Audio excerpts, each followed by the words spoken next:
Try to remember some of the basics of Fire Emblem. Camilla, how did you get my number? Not to worry. Basics, huh? What do you mean by basics? Well... The first challenge run. Something about it was wrong. I can't quite remember what it was, though. Ah, well, thanks. I'll give it a shot. This could be trouble.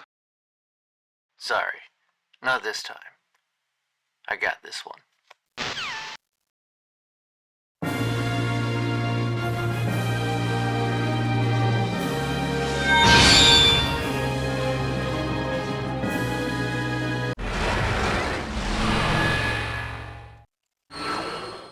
Fire Emblem Shadow Dragon, the remake of the very first game, and exactly where I should have started my journey.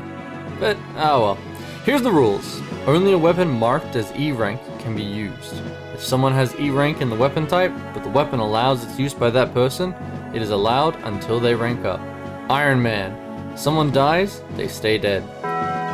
We game over, that's it, the run is dead. This run is on normal difficulty, and I invite you to do it on hard. But if you can't beat it, or you don't want to, then leave a like.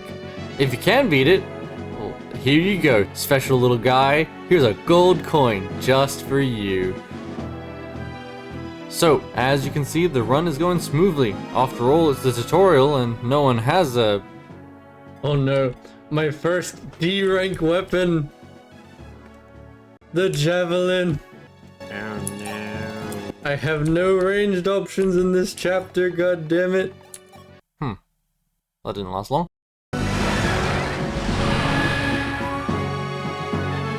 Javelin stored away on Marth aside, let's cut to the good stuff and introduce our cast for the prologue. Abel, our green cavalier for this game. Frey, our companion of all time. Kane, our boy in blazing red to complete the Christmas duo, and Old Man Jagan. All of them are valued companions.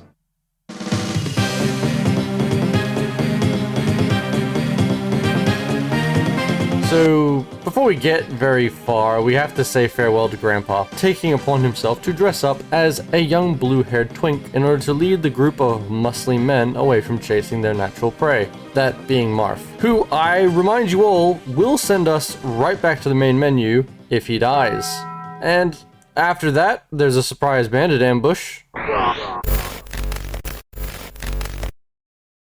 Good work, Marth. And with that hazard out of the way, there's not much to stop us. Let's just grab this, yoink, and we're out into the wider world. Now the real game begins. Pirates are raiding the island of Talos, unaware that they awaken the prince and his army. Joining us in this first chapter is Droog, a slow big boy who we definitely use for the rest of the run. Totally. And the ever-important Princess Keda. Sheeta? Look, she's best girl. Fight me if you disagree. In fact, tell me who your Fire Emblem best girl is in the comments. And I'll be sure to read it. Totally. We, of course, resist the urge to just buy a bunch of javelins, collect a small loan with no credits check, and I instruct my friends on the tactics of sword and shield. There's normal focus strike, where, you just do a stab and that's it. But after doing a free hit combo or any sort of other attack, usually if I do it, it's... The chapter is pretty simple though, and clear it mostly as usual, taking our sweet time to get as much XP as possible before... or just clear the chapter. Yeah, that's fine, we don't need to farm. Totally, we're above such things. And here we are, a beautiful harbor. Of course, it can't be a smooth walk, we have pirates to contend with. This chapter is recruitment heavy. In fact, off rip, we have the OG Guts impersonator, Ogma. Complete bias. I love this guy, and the Merc class line in general, so he earns a high spot on our team. We also get the brothers, Barst, Bord, and Cord, who make up the Axe Brothers. Solid muscle, if not a fault between the three of them, except maybe Barst, but I just like how he stands out. Also being recruited is Daros, salty sea dog, who more or less invites himself aboard Marth's crew. All in all, we got a pretty solid set this chapter, although not all of them will be coming to the end with us.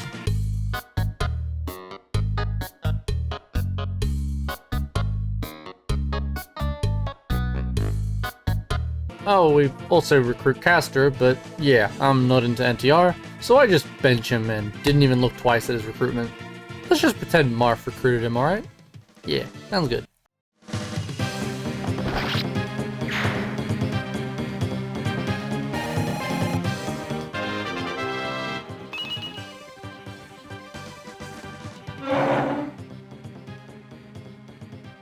Mais voilà, mais c'était sûr en fait! C'était sûr!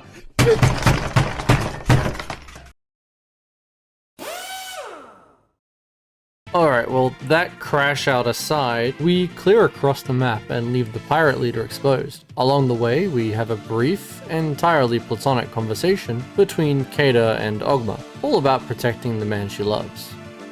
And we accept a reward to go and rescue someone who's been caught up with the bandits, who we will be meeting very shortly, right after we bring down the pirate captain, of course.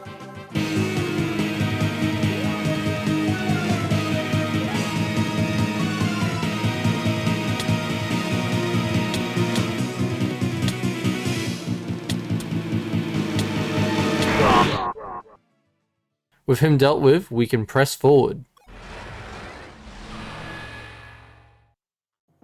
Onwards to the foul, bandit-ridden lands ahead. This sunken land of scum seems to be in the midst of a mutiny, and behind it is the thief named Julian, with the ever-helpful Lena as the cause. My favorite line in this game comes from here. Tick-tock, now move that frog. And let's not forget the sullen-looking lad behind them with the very sharp knife. In fact, we quickly move Princess Sita up to support. Oh, hey look, an archer! Wow! Congratulations!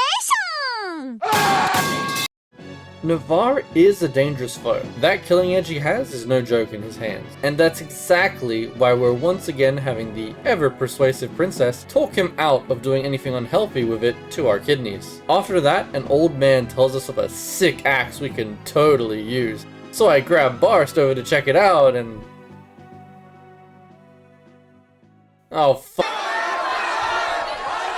Also, Marth's lack of speed scared the hell out of me.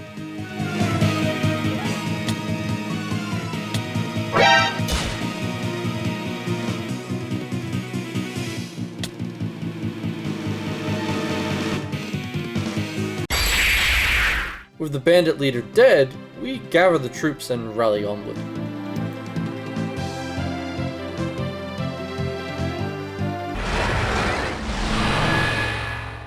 And now, things are more serious than ever. Not simply bandits do we face, but a standing army. With access to the convoy before the mission, we can finally show off exactly why people have so many hours. Not in combat, but just organizing everything. I mean, seriously, it took me 20 minutes to organize this crap. Oh, we also craft the first of many E-rank legends. The Stabby! We are introduced to the enemy leader, Benfian, who boasts about a powerful rider's bane. Luckily, you can take it from him upon his defeat. Unluckily, it's not a bloody E-rank weapon, so we'll be selling that. Now, as for the map itself, our immediate tactic is to choke the enemies flooding in the north, and to assail the forces gathering on the west. One such force being the loathsome Maphis, Lena's brother and cavalier of our opponent. Honestly, if not for my soft heart, I would just leave him behind in the dust. But that would upset Lena, and she's our only healer. So, to the bench. More importantly, we recruit Merrick, the proud owner of Excalibur, which we cannot use. Sadly, Merrick does start with D rank in tomes and not E rank. So even with his special exception for the weapon, we can't use it. Sorry, Excalibur. Wish we could. But we do meet a nice woman from the bank who extends our credit by a further 5,000. Oh, and we put our bravest to the arena.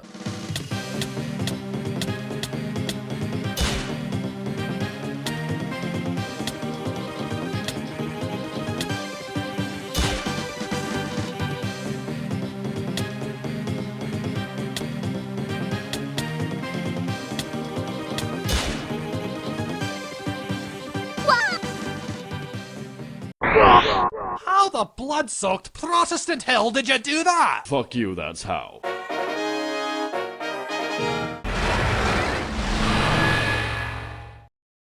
Alright, sorry to cut this short. Originally this was going to be the whole run in one video, but as dates closed in and time got away from me, it got messy. Not only that, but as you can see, I'm very new to video editing as a whole.